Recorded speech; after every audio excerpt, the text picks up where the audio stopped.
Let's mic देश का मिजाज ईस्ट।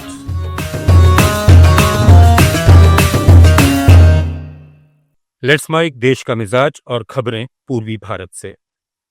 पश्चिम बंगाल के राज्यपाल सीवी आनंद बोस ने अपराजिता वुमेन एंड चाइल्ड बिल 2024 को पुनर्विचार के लिए राज्य सरकार को लौटा दिया है।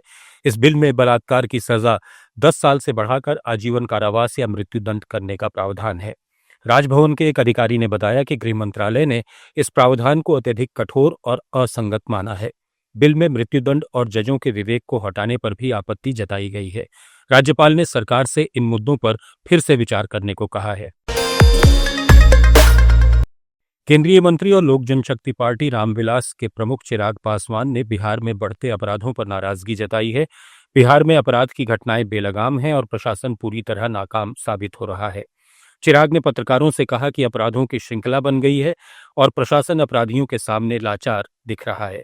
उन्होंने चेतावनी दी कि अगर यही हाल रहा तो बिहार के लिए स्थिति भयावह हो सकती है। चिराग ने दुख जताते हुए कहा कि उन्हें ऐसी सरकार का समर्थन करने का अफसोस है जहां अपराध बेलगाम है। एसआईआर को लेकर चुनाव बहिष्कार संबंधी आरजेडी नेता तेजस्वी यादव के बयान पर चिराग पासवान ने पलटवार भी किया। उन्होंने कहा कि बिहार की पुरानी पार्टी आरजेडी में अकेले चुनाव लड़ने की हिम्मत नहीं है, वो कांग्रेस के साथ गठबंधन में है। उन्होंने कहा कि कांग्रेस में भी अकेले लड़ने की हिम्मत नहीं है, वो सिर्फ डर पैदा करने की कोशिश कर रहे हैं। बिहार के मुख्यमंत्री नीतीश कुमार ने बिहार पत्रकार सम्मान योजना के तहत सेवानिवृत्त पत्रकारों की मासिक पेंशन में 9,000 रुपए की वृद्धि करने की घोषणा की है। मुख्यमंत्री कुमार ने एक्स पर पोस्ट किया, मुझे ये बताते हुए खुशी हो रही है कि बिहार पत्रकार सम्मान पेंशन योजना के तहत अब सभी पात्र पत्रकारों को हर महीने 6,000 रुपए की जगह 15,000 रुपए पेंशन की राशि प्रदान करने का विभाग को निर्देश दिया गया है। साथ ही पेंशन प्राप्त कर रहे पत्रकारों की मृत्यु होने की स्थिति में उनके आश्रित पति अथवा पत्नी को जीवन पर्यंत प्रति माह 3,000 रुपए की जगह 10,000 रुपए की पेंशन राशि दिए जाने का निर्देश दिया गया है। पश्चिम बंगाल में भाटपाड़ा के बीजेपी विधायक पवन सिंह ने राज्य की टीएमसी सरकार पर पक्षपात का आरोप लगाया है। भाटपाड़ा में पत्रकारों से बातचीत में उन्होंने कहा कि भाटपाड़ा जनरल अस्पताल में उनकी विधायक निधि से खरीदी गई एक्सरे मशीन 1.5 साल बाद भी इस्तेमाल नहीं हो रही। अस्पताल को 16 लाख रुपए की एक्सरे मशीन और 29 लाख रुपए की यूएसजी मशीन दी गई थी। यूएसजी मशीन चालू है, लेकिन अस्पताल प्रशासन का कहना है कि जगह की कमी के कारण एक्सरे मशीन चालू नहीं हुई। झारखंड के घाघरा थाना क्षेत्र के लावा दाग जंगल में पुलिस और जेजेएमपी उग्रवादियों के बीच मुठभेड़ जारी है। इस मुठभेड़ में 3 उग्रवादी मारे गए हैं। कई के जख्मी होने की भी सूचना मिल रही है। अभी तक मारे गए उग्रवादियों में जेजेएमपी कमांडर दिलीप लोहरा मारा गया है। अन्य मारे गए लोगों की पहचान नहीं हो पाई है।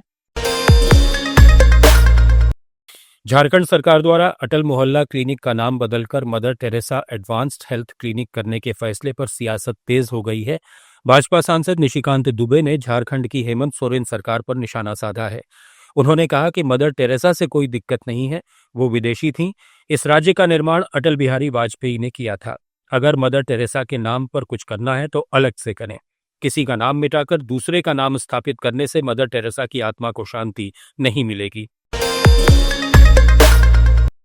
ओडिशा के जगत सिंहपुर में एक नाबालिग लड़की से गैंगरेप के बाद पीड़िता के प्रेग्नेंट होने पर आरोपियों ने उसे जिंदा दफनाने की कोशिश की।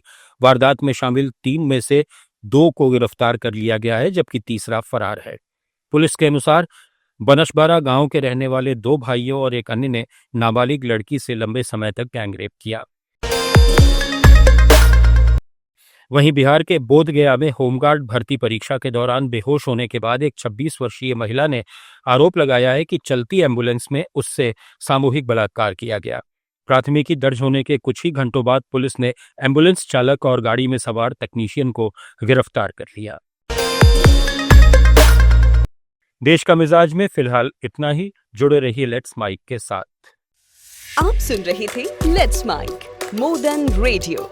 फॉलो कीजिए हमें हमारे सोशल मीडिया प्लेटफॉर्म्स पर। आप सुन रहे थे let's make more than radio. Follow कीजिए हमें हमारे सोशल मीडिया प्लेटफॉर्म्स पर।